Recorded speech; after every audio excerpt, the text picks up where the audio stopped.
Chapter 10, Schooling K-Wing 1973. While in the hole, our time was spent purposefully.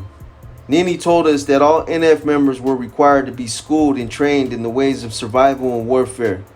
In order to do that, we had to study the NF Constitution and memorize the articles of the Constitution and know them inside and out, backward and forward.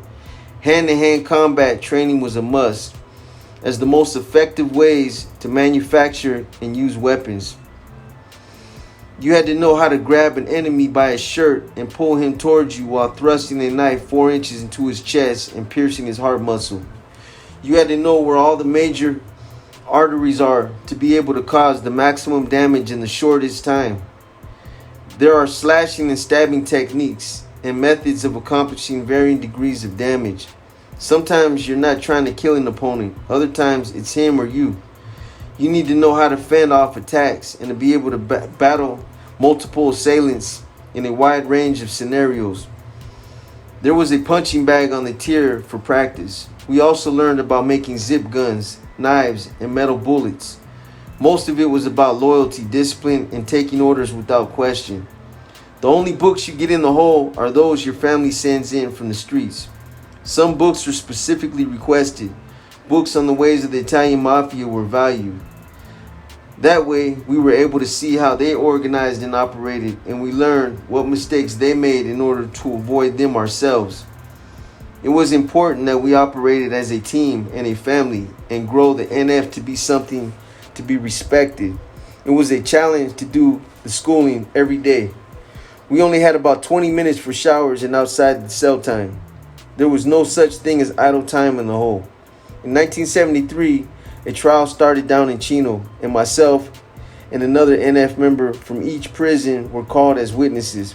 The trial had a twofold purpose. One was the actual trial itself, and the other was to get us together for the reorganization, or the NF reorganization, so we could go over details and get our plans coordinated. What better way to be able to get us all together than to be called as witnesses? Because Bo and I were also due in court for the murder of Trashman, it meant I wouldn't be able to attend the meeting at Chino and participate in the future planning of the new Nuestra Familia. I would have to wait and hear what went down. The head of the MA and an early founder of the gang was a very intelligent and popular individual. His name was Cheyenne from Bakersfield. He was considered an elder because of his experience and time as an MA member. Cheyenne was a person that was highly thought of and easy to talk to. Many consider him to have been someone who was very much ahead of his time. During the time of the Black Panthers, back in the 1960s, a Latino group called the Brown Berets was born, and chapters were initiated throughout a few California cities. Cheyenne and I both came from the Brown Beret era. We belonged to the Bakersfield chapter, and I was in the Bay Area chapter. The purpose of the Brown Berets was for the betterment of all Latinos. That old saying, the older you get, the wiser you get, had been on Cheyenne's mind. His agenda and his purpose was to bring peace between the NF and the MA gangs. Then the unthinkable happened. The story goes that one morning Cheyenne and his loyal bodyguard, Little Richie from Bakersfield, were on the third tier of Palm Hall in Chino, just talking when Richie was forced into a fight by a group of NF members. He was separated from Cheyenne and beaten to within an inch of his life. At the same time, another group of NF members attacked Cheyenne, beating and stabbing him repeatedly. They then threw his body over the third tier railing to an overhang on the second tier.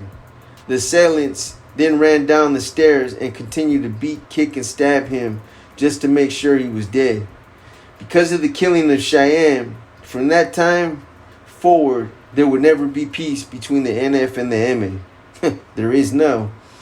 Cheyenne's dream died with him. The hatred and animosity between the two gangs lives on to this day. Later, Cheyenne was the subject of a movie called American Me. Bunk ass movie. Which was the biography of his life story. It focused on his dream of uniting all Latinos instead of fighting one another in warfare. In the movie, he persisted in his efforts, but even after going to the table 3 times, the gangs could not come to an understanding. His dream would never come true. After the showing of the movie, some MA members took offense of how they and their gang were portrayed. Threats were made. Some of the actors and others involved in the project. It seemed you can't please everybody.